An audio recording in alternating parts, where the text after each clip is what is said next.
हर जगह एक सोनम है, कहाँ कहाँ सोनम देखोगे आप। अभी एक दिल दहलाने वाली घटना सामने आई है। यह घटना नासिक के से ही आई है, महाराष्ट्र नासिक से। यह खबर ऐसी है कि आपकी रूह कांप उठेगी। यहाँ रहने वाली प्रभा, जिनके पति थे यशवंत ठाकरे, एक आम सी दिखने वाली महिला है प्रभा, परंतु उसके भीतर एक खौफनाक राज है। वो एक खौफनाक साजिश को अंजाम दे सकती है, आप सोच भी नहीं सकते। यह कहानी पिछले 2 महीने से है, जिसका राज अभी खुला है। प्रभा ने 2 महीने पहले अपने पति से किसी विवाद के चलते झगड़ा किया। झगड़ा करने के बाद उसने अपने पति को मार दिया और यह हत्या उसने कुल्हाड़ी से करी। कुल्हाड़ी से हत्या करने के बाद प्रभा का दिल नहीं भरा तो उसने अपने पति के 3 टुकड़े किए। 3 टुकड़े करने के बाद अब उसने सोचा ये लाश को ठिकाने कहाँ लगाया जाए। इस बेरहमी से हत्या करने के बाद प्रभा ने अपना खतरनाक दिमाग लगाते हुए घर के ही सेप्टिक टैंक में अपने पति यशवंत के 3 टुकड़े डाल दिए और इसके बाद उसने टैंक में केमिकल भी मिलाया ताकि बदबू ना फैले। हत्या के बाद प्रभा से जब आसपास के लोगों ने पूछा, उसके परिवार के लोगों ने पूछा कि तुम्हारे पति नहीं दिख रहे हैं, तो प्रभा ने कहा कि वो काम करने गुजरात गए हुए हैं। परिवार को शक तो नहीं हुआ। परिवार को ये लगा रोजगार के चलते गया होगा। हर सभी लोग जाते हैं काम करने के लिए बाहर। परंतु जब काफ़ी समय बीत गया और उसका कोई फ़ोन नहीं हुआ, कुछ नहीं हुआ, तो लोगों को शक थोड़ा सा हुआ। इस बीच प्रभा भी गायब हो गई थी, ये भी कहीं चली गई थी, शायद मे भी अपने प्रेमी के पास।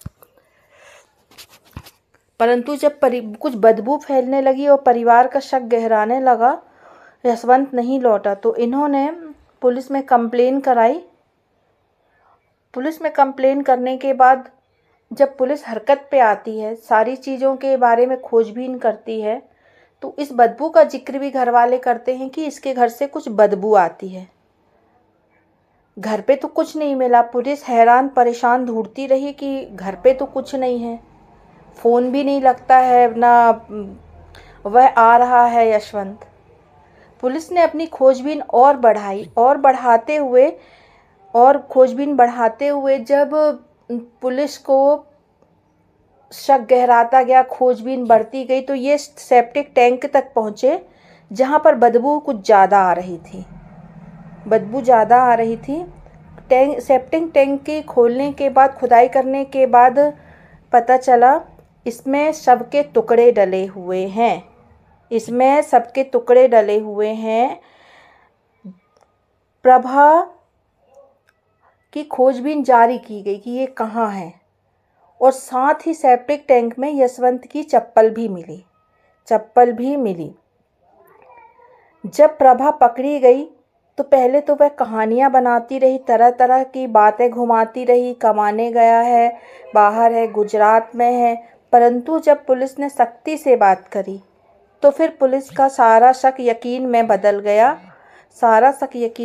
गया कि प्रभा ने ही यशवंत की हत्या की है। जब प्रभा से पूछा गया तो उसने अपना सारा जुर्म कबूल कर लिया कि उसने ही अपने पति को कुल्हाड़ी से मारा है, उसके 3 टुकड़े किए हैं, उसे सेप्टिक टैंक में डाला है। सेप्टिक टैंक डालने के बाद उसने केमिकल डाला है, उसके बाद वह गायब हो गई थी। हालांकि इस हत्या की वजह अभी तक साफ नहीं हो चुकी है कि यह हत्या क्यों की गई है, क्योंकि प्रभा इसके आगे कुछ बोलने को ही तैयार नहीं है। ना ही प्रभा ये बता रही है कि उसके साथ और कोई था, क्योंकि इतना जघन्य हत्याकांड कोई अकेला व्यक्ति अंजाम नहीं दे सकता। परंतु प्रभा अभी चुप्पी साधे हुए है, वह कुछ नहीं बोल रही है। पुलिस अपनी जांच जारी रखी हुई है और वह पूरी बात जानने की कोशिश कर रही है, वह हर एंगल से जांच कर रही है। पर यहाँ पे सवाल यह भी आता है कि एक इंसान इतना निर्दयी क्यों हो सकता है। क्या रिश्तों को लेके कड़वाहट इस हद तक बढ़ जाती है कि उस इंसान को मार के उसके टुकड़े करके सेप्टिक टैंक जैसी जगह पे डाल दिया जाए। क्या इंसानियत वाकई मर चुकी है। एक खौफनाक हत्याकांड को अंजाम देने के बाद इंसान इतना बेफिक्र कैसे घूम सकता है। खासकर महिलाएं जो प्यार का सागर, ममता की मूर्ति कही जा रही थी, उनमें ये हैवानियत कहाँ से आ रही है। पुरुष आयोग में मैं आप सभी का ध्यान इसी में आकर्षित करना चाह रही हूँ कि महिलाओं में ये खौफनाक परिस्थिति, दिमाग कहाँ से आ रहा है, ये साजिश करने के लिए क्यों हो रही हैं। प्लीज़ आप मेरे चैनल को लाइक एवं सब्सक्राइब जरूर करें। पुरुष आयोग इस तरह की कहानियों को, सच्चाई को आपके सामने लेकर आता रहेगा। हमारे देश में एक प्रभा नहीं, एक सोनम नहीं, एक मुस्कान नहीं, हर शहर में, हर राज्य में आपको इस तरह की घटनाएं हर दूसरे दिन मिलने को होती है। लोग कमेंट करते हैं तो ये कहते हैं मैं एक सांस लेता हूँ तो एक पति निपट जाता है। कभी किसी का भाई क्यों नहीं मरता, किसी का पिता क्यों नहीं मरता।